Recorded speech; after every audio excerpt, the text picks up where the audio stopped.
तो क्या आप भी एक नया लैपटॉप या एक कंप्यूटर खरीदना चाहते हैं, लेकिन आपको ये नहीं पता कि एक लैपटॉप या एक कंप्यूटर लेते वक्त किन रिक्वायरमेंट्स की ज़रूरत होती है या क्या क्या कंपोनेंट्स हमें उस टाइम पे देखने पड़ते हैं।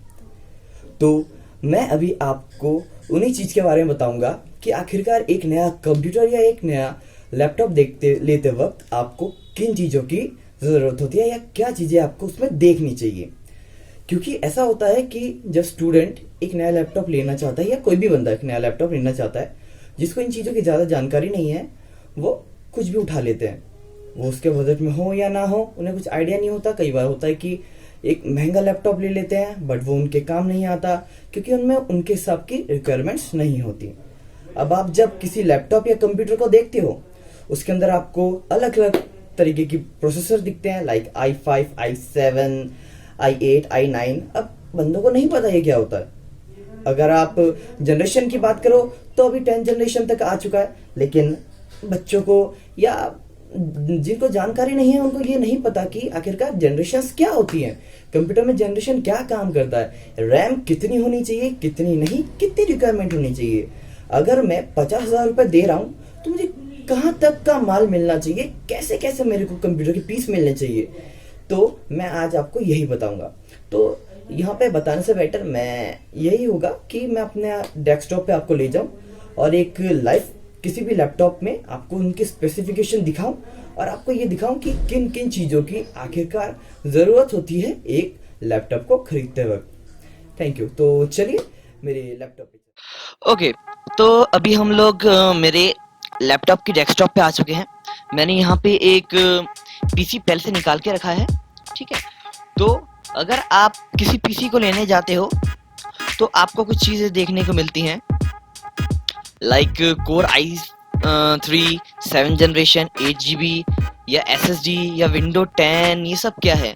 अगर आपको इनकी बेसिक नॉलेज है तो बहुत बढ़िया, और अगर नहीं है तो आप बिल्कुल फिक्र ना करें, मैं एकदम बेसिक से आपको उसको एक्सप्लेन करके दूंगा। तो जब आप एक कंप्यूटर लेने जाना चाहते हैं या एक लैपटॉप लेना चाहते हैं तो आप क्या क्या देखना चाहेंगे। सबसे पहले देखिए क्या वो मल्टीटास्किंग कर सकता है। जैसे यहाँ पे लिखा पड़ा है suitable for processing and multitasking, यानी कि ये एक बार में मल्टीटास्किंग कर सकता है, दैट्स बेटर, ठीक है। ये 65 वॉट का AC अडेप्टर ले रहा है, इसमें 3 सेल हैं, ठीक है। एक चीज याद रखिएगा, सेल्स जितनी रहेंगी आपका कंप्यूटर उतने ही लंबे टाइम तक वर्क कर पाएगा, ओके। देन उसके बाद इसमें प्रोसेसर कौन से ब्रांड का है, इंटेल। एक चीज याद रखिएगा, मार्केट में सिर्फ 2 ही कंपनी या मैन्युफैक्चरिंग कंपनी है जो अच्छे प्रोसेसर बनाती है, वो है AMD एंड इंटेल। तो इन दोनों के ही प्रोसेसर वाले लैपटॉप या कंप्यूटर लीजिएगा। इसके अलावा किसी और तरीके के लैपटॉप्स को यूज ना कीजिएगा, वो लॉन्ग टाइम नहीं चलती, आपका पैसा खराब हो सकता है। देन अब आप यहाँ पे देखते हैं कि कोर i3, ठीक है। अब आप पूछेंगे सर ये कोर i3 क्या है, या मैं यहाँ पे अगर दूसरे किसी और का दिखाऊं तो यहाँ पे आपको दिखेगा कोर i7, यहाँ पे आपको दिख रहा है 9 जनरेशन, यहाँ पे आपको दिख रहा है 7 जनरेशन। तो एक चीज पे अभी आप बस गौर कीजिएगा कि i3, i5, i7, i8 जैसे जैसे कोर्स बढ़ेंगे आपका कंप्यूटर की ताकत उतनी ही बढ़ती चली जाएगी। उसी तरीके से जैसे जैसे जनरेशन बढ़ेंगे वो आपकी कंप्यूटर की किसी भी सॉफ्टवेयर की वर्किंग प्रोग्रेस को अच्छा करेगी। तो मैं इस वीडियो में ज़्यादा एक्सप्लेन नहीं कर सकता क्योंकि इससे टाइम बहुत लंबा हो जाएगा। तो इन दोनों का मतलब यही होता है, अगर आपको अच्छे से अच्छा चाहिए तो आपको i5, i7, i ऐसे करके लेना पड़ेगा और जनरेशन भी बढ़ाते रहना, ठीक है। आपको i5 में 7, 8, 9 जनरेशन सब मिलेगा, i3 में आपको 5, 3, 7 सब जनरेशन मिलेंगे, उसकी कोई दिक्कत नहीं है। मैं इनको बाद में नेक्स्ट वीडियो में एक्सप्लेन कर दूंगा। सो अगर ये वीडियो कोई बच्चा, स्टूडेंट या कोई टेक्निकल ग्रीक देख रहा है जिसको इन चीज़ों को समझना हो तो वो नेक्स्ट वीडियो प्लीज़ फॉलो करना, उसमें मैं इन चीज़ों को एक्सप्लेन कर दूंगा, ठीक है। देन उसके बाद आपको देखनी होती है रैम। रैम बहुत ही ज़्यादा इम्पॉर्टेंट होता है क्योंकि यही आपके किसी भी सॉफ्टवेयर को आपके पीसी पे रन करवाने में योगदान देता है। उसके बाद SSD की कैपेसिटी की बात करते हैं। इससे पहले टाइम पे SSD की जगह पे हार्ड डिस्क चला करती थी, बट अब वो चली गई हैं, अब SSD का टाइम है। तो अब अगर अभी आप कुछ भी ले रहे हैं लैपटॉप या कंप्यूटर, तो ये देखिएगा कि उसमें SSD लगी पड़ी हो, हार्ड डिस्क वाले ना लीजिएगा। उसके बाद आप ये देखिएगा कि रैम टाइप DDR2 होता है, 3 होता है, 4 होता है। ये जितना ज़्यादा रहेगा, यानी कि अगर ये 2 रहा, 3 रहा या 4 रहा, 4 सबसे बेस्ट है, 2 उससे लेस है, 2 से ऊपर 3 है। तो जैसे जैसे आपको चीज़ें मिलेंगी आपका कंप्यूटर उतना ही अच्छा काम कर पाएगा। ये बेसिकली आपके क्लॉक स्पीड पे काम करता है। तो आप इसका क्लॉक स्पीड देख सकते हैं कि ये 2.3 गीगाहर्ट्ज का क्लॉक स्पीड है। ये भी मैं नेक्स्ट वीडियो में एक्सप्लेन कर दूंगा। बट ये जितना ज़्यादा रहता है, कंप्यूटर उतने अच्छे ढंग से मल्टीटास्किंग कर पाता है। देन उसके बाद हम बात करते हैं कि इसमें ग्राफिक प्रोसेसर कैसा रहेगा। तो इसमें इंटेल का इंटीग्रेटेड ग्राफिक प्रोसेसर है 620 का। तो आप इसमें कोई हाईटेक गेम तो नहीं खेल सकते, बट हाँ एक नॉर्मल गेमिंग कर सकते हैं इसमें। और नंबर ऑफ कोर्स आपको इसमें 2 मिलेंगी, ठीक है। ये भी चीज़ याद रखिएगा कि नंबर ऑफ कोर्स जितनी ज़्यादा होंगी, कंप्यूटर का वर्किंग प्रोग्रेस उतना ही बेटर होगा। OS आर्किटेक्चर आपके पास 2 तरीके का होता है, 32 या तो 64। अगर आपके पास बजट अच्छा है तो 64 ही लीजिएगा, क्योंकि 32 आपको यूज़ नहीं करता, वो एक्चुअली कुछ थोड़ा सा पुराना हो गया है। अगर मैं बात करूं कि 64 और 32 में डिफरेंस क्या है, तो ये मान लीजिए कि आपको 4 डब्बे में पानी भरना है, आपके पास 1 ग्लास है, तो अब आपको 1 ग्लास में 4 डब्बों में पानी भरना है। अब उसके बदले अगर आपको 2 ग्लास दे दिए जाए, तो अब आप उन 4 डब्बों में पानी आसानी से भर पाएंगे। तो ये वही है कि आपके अगर आप 13 बिट का लेते हैं, 16 बिट का लेते हैं तो अलग पड़ता है, 64 बिट का लेते हैं तो फास्टर पड़ता है आपको। तो आप वही लीजिएगा, ज़्यादा बेटर है। विंडो की बात करूं तो विंडो 10 इज बेस्ट। इससे नीचे, क्योंकि आजकल विंडो 10 का ही टाइम चल रहा है, इससे नीचे वाली विंडोज उतनी अच्छी है नहीं। 7 तो भूल के भी मत लीजिएगा, क्योंकि 7 का अपडेट बंद हो चुका है। 7 अब अपडेट नहीं लेता, तो 7 यूज़ मत कीजिएगा। 8 ले सकते हैं, बट मैं प्रेफर करता हूँ 10। देन इसके बाद बात करते हैं कि आपको कंप्यूटर में, लैपटॉप में और क्या देखना चाहिए। देन आप ये देख सकते हैं कि USB पोर्ट कैसी है। USB पोर्ट कौन से को सपोर्ट करती है। ये 2.0 और 3.1। इसका क्या मतलब है? अगर यहाँ पे USB 2.0 है, यानी कि आप जो USB लगाते हैं डाटा को एक जगह से दूसरी जगह पे ट्रांसफर करने के लिए, अगर आपका USB 2.0 का है तो भी ये सपोर्ट करेगा, और अगर वो 3.0 का है तो भी ये सपोर्ट करेगा। तो यानी कि आप जो मैक्सिमम USB सपोर्टिंग फॉर्म है वो भी आप इस पे यूज़ कर सकते हैं। इसमें एक HDMI पोर्ट मिलेगा, उसके बाद आपको इसमें 3-in-1 का कार्ड रीडर मिलेगा। टच स्क्रीन नहीं है, दैट्स ओके।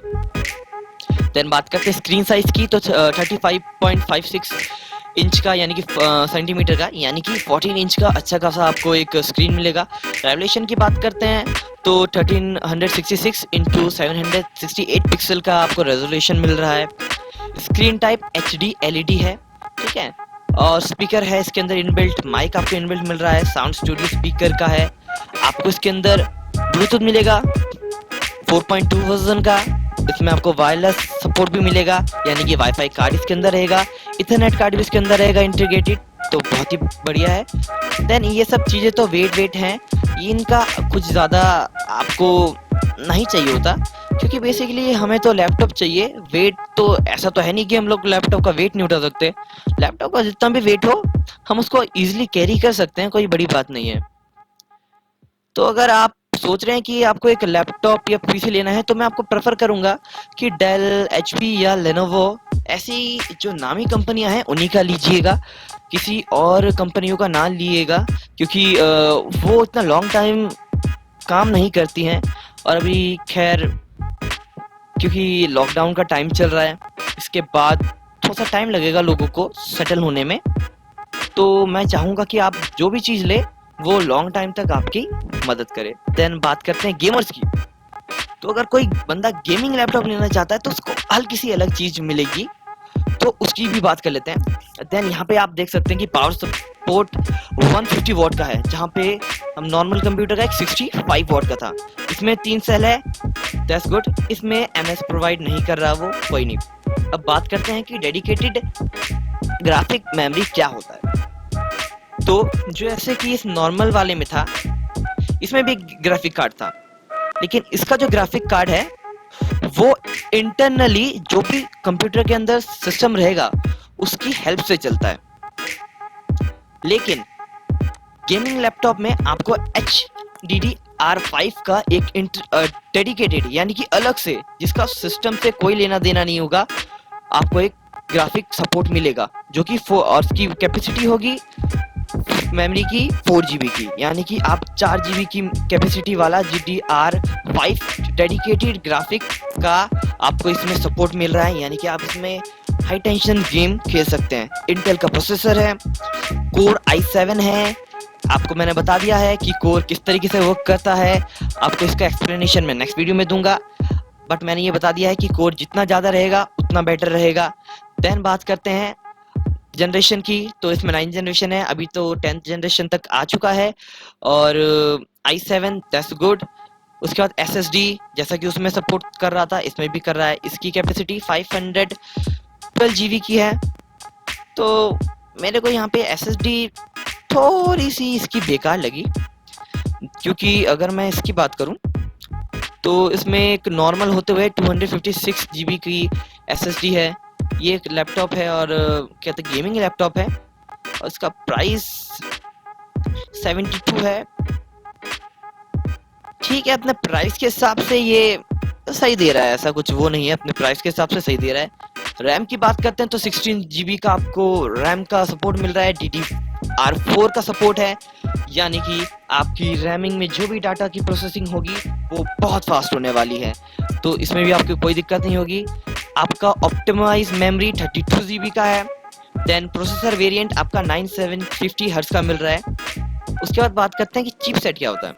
चिपसेट का बेसिक मतलब होता है मदरबोर्ड में यूज होने वाले रजिस्टर्स, कॉम्बिनेटर्स, उसके अंदर लगने वाले जो भी इंटरनल छोटी छोटी चीजें होती हैं उनको चिप्स कहते हैं। तो इसका ये मतलब है कि आप इस कंप्यूटर के अंदर बनाए हुए मदरबोर्ड के समान इंटेल की कंपनी का है, दैट्स गुड। आपको क्लॉक स्पीड मिल रहा है 2.6 गीगाहर्ट्ज का, ये अब टू 4.5 गीगाहर्ट्ज तक पहुंचेगा, यानी कि आपको मल्टीटास्किंग या आपकी गेमिंग प्रोसेसिंग में कोई भी दिक्कत नहीं आने वाली।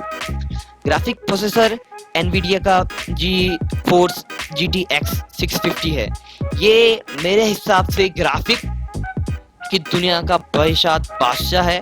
तो अगर ये बंदा अपनी प्रोसेसिंग ग्राफिक प्रोसेसर किस में डाल रहा है तो वो कंप्यूटर गेमिंग में चलेगा ही चलेगा। नंबर ऑफ कोर्स आपको 6 मिल रही हैं, तो आपको लैगिंग की कोई प्रॉब्लम नहीं आएगी।